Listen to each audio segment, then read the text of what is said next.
हुकूमत के मुकाबले में क़ियाम किया जनाब ज़ैद में। अक्सरियत जनाब ज़ैद के लश्कर में वो ग़ुलाम थे जिन्हें इमाम ज़ैनुल आबिदीन ने आज़ाद किया। कहा आपके बाबा ने हमारे साथ बहुत अच्छाइयाँ की हैं, लिहाजा हम उनके बेटे पे जान कुर्बान करने के लिए तैयार हो जाएंगे। तो ये टेक्निक ऑफ अहलुल बैत थी कि जिसके ज़रिए से अपने ग़ुलामों को आज़ाद किया, सिखाया। फिर यही लोग अहल बैत की महफिल में जाते थे। टेक्निक ऑफ करम, फरमाया अल इंसान अबीदुल एहसान। ये आज के ज़माने में भी आपको मासूम टेक्निक दे रहे हैं। किसी को अपना दोस्त बनाना है, किसी को अपने करीब लाना है। ये पाकिस्तानी सरकारी सिस्टम में टेक्निक बहुत चलती है। किसी अफसर से काम निकालना हो तो अच्छी खासी दावत कर दो उसकी। हाँ, ये फितरत इंसान है। कहते अल इंसान अबीदुल एहसान। इंसान किसका ग़ुलाम है? एहसान का ग़ुलाम है। आप एक बंदे को खाना खिलाओगे तो आपका एहसान कभी नहीं भूलेगा। आप थोड़ी किसी की मदद कर दोगे, आपका एहसान। तभी फरमाया अहले बैत ने कभी सोशल वर्क नहीं छोड़ा।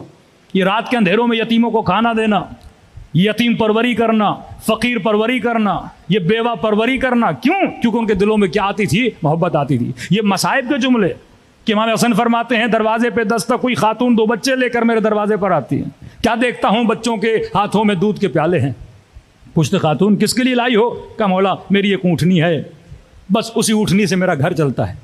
उसका दूध निकालती हूँ, मार्केट में बेचती हूँ, उससे कुछ रोटियां लेती हूँ, बच्चों को खाना देती हूँ। आधा दूध बेचती हूँ, आधा दूध बच्चों के लिए रखती हूँ। लेकिन मौला आज जब दूध बेचने के लिए आई तो मेरे बच्चों ने मुझे पकड़ लिया। कहा माँ आज दूध न बेचना। मैंने कहा बच्चों न बेचूं तो खाना क्या खाओगे? कहने लगा माँ आज भूखे रहेंगे लेकिन दूध की शिकायत नहीं करेंगे। अरे दूध फिर चाहिए किसके लिए? कहा माँ हकीम ने कहा है अली को दूध की ज़रूरत है।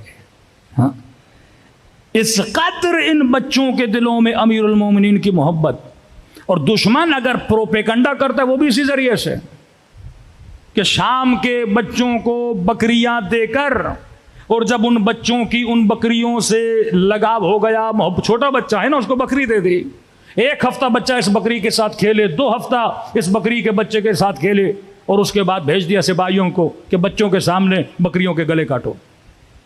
और बच्चे पूछें किसने कहा है इस बकरी का गला काटो? तो कहो हमें अली ने भेजा है। ये मोहब्बत बचपने से, ये नफ़रत बचपने से, ये अज़ा की मोहब्बत, ये गिरिए की मोहब्बत। ये एक दिन में नफ़रत का दरख्त बड़ा नहीं होता, एक दिन में मोहब्बत का दरख्त। मैंने कहा इस नेटवर्क में हुब्ब और बुग़्ज़ है। इस दरख्त को लगाना है तो अपनी नस्लों को बचपन में लगा दो। आज देखोगे तुम्हारे बच्चे के दिल में किसकी मोहब्बत ज़्यादा है? अमीरुल मोमिनीन की मोहब्बत ज़्यादा है या किसी एक्टर की मोहब्बत ज़्यादा है? इताअत ज़्यादा है या दुनियादार किसी शैतान की इताअत ज़्यादा है? फरमाया अहयू अमरना।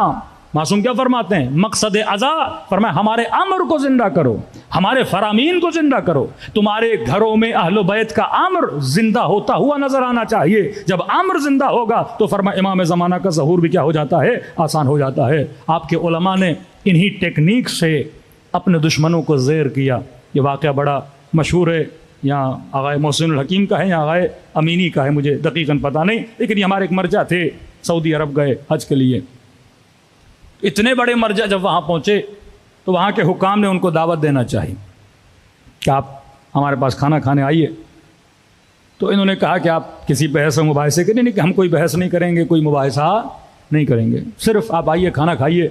न सियासी बात होगी न मजहबी बात होगी, बस खाना पीना है। इतना बड़ा आलिम आया है लिहाजा हम चाहते हैं दावत करें। कहते हम चले गए उनके सुफरे पर, चलो इनकी नीयत अच्छी है, सिर्फ खाने के लिए बुलाया है। अब जब कहते हैं सुफरे पे गए तो सारे मुफ्ती, सारे मौलवी, सारे बैठे हुए, लाइन लगी हुई है सबकी। बीच में एक शिया आलिम दीन। कहते खाना लगा, खाना खा लिया। अब जिस नीयत की वजह से बुलाया था उनको भी पता है आपको क्या अच्छा लगता है, क्या बुरा लगता है, और हमें भी पता है कि उनको क्या अच्छा लगता है, क्या बुरा लगता है। तो उन्होंने कहा कि देखिए इतने उलमा, इतने मुफ्ती बैठे, हम कोई सियासी व्यासी बात नहीं करते। हम ये कहते हैं माशाल्लाह इतने मुफ्ती बैठे हैं, सब एक एक कोई रसूल खुदा की हदीस सुना दें ताकि जिक्र रसूल भी हो जाए, महफिल और नूरानी हो जाए। इन्होंने कहा कोई मसला नहीं, जिसको सुनाना है आप भी सुनाएं। कहते उन्होंने हदीसें सुनाना शुरू कर दी। एक ने हदीस सुनाई, सुन ली, दूसरे ने सुनाई, सुन ली, तीसरे ने सुनाई, सुन ली, चौथे ने सुनाई, सुन ली। लेकिन सारी हदीसों का टॉपिक एक था, सारी हदीसें एक जनाब की तरफ जा रही थी कि उनको देख के शैतान भाग जाता था, मलाइक उनको देखते थे, बड़ा रश खाते थे। अगर रसूल के बाद कोई नबी होता तो वो होते। सारी हदीसें एक ही बंदे पे। कब मैं समझ गया इनकी नीयतें क्या हैं। हम भी सुनते रहे, हमारी बारी आई, कब आप भी एक हदीस सुनाइए। मैंने कहा माशाअल्लाह इतने बड़े उलमा मक्के के मदीने के बैठे हैं, एक रसूल खुदा की हदीस है, ज़रा बताइए आप सब इसकी तस्दीक करते हैं कि नहीं। क्या बताइए। मन मात वलम यारिफ इमाम ज़मानिही मात मीततन जाहिलिया। रसूल ने फरमाया जो मर जाए और अपने वक्त के इमाम को न पहचाने वो जाहिलियत की मौत मर गया। तस्दीक करते हैं। मैंने कहा नहीं ये मकतबे अली वाला है, इसे पता है मैंने किसी के नेटवर्क को कैसे वायरस लगाना है। अभी तक समझे नहीं है जनाब क्या बोल रहे हैं। हाँ सबने कहा सही कह रहे हैं, ये नबी की हदीस है। कहा आप बताइए कहाँ सही, आप बताइए कहाँ, आप बताइए कहाँ, आपकी सही और सनद किताबों में है कहाँ। भाई हम सब मानते हैं। तर्जुमा जो मर जाए वक्त के इमाम को न पहचाने जाहिलियत की मौत मर गया। मानते हैं? सब ने कहा हम मानते हैं। क्या मेरा छोटा सा सवाल है, बुखारी की रिवायत है नबी की बेटी जब तक जिंदा थी फलां से नाराज थी, मातत हत्ता कलाम नहीं किया यहां तक के दुनिया से चली गई। नबी की हदीस जो वक्त के इमाम को न पहचाने वो जाहिलियत की मौत मरा। का मेरा सवाल है कि नबी की बेटी का इमाम कौन था? अगर वो इमाम थे और अगर इन्होंने बात नहीं की मतलब पहचाना नहीं। इमाम से कोई बात तोड़ता है, इमाम के कोई सलाम का जवाब नहीं देता, इमाम से कोई नाराज होता है, इमाम के लिए कोई कहता है कि मैं आपसे बात नहीं करना चाहती, इमाम के लिए कोई कहता है कि मैं क़यामत के दिन शिकायत करूंगी।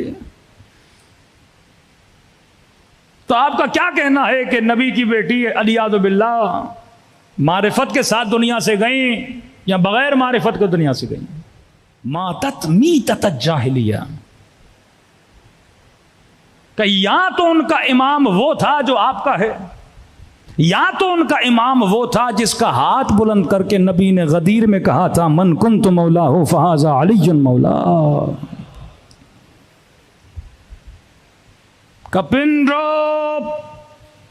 साइलेंस हो गया, कोई बंदा ना बोला। किसी ने कहा हमें देर हो रही है निकलना है, कल कहीं पे मीटिंग है फिर बैठेंगे।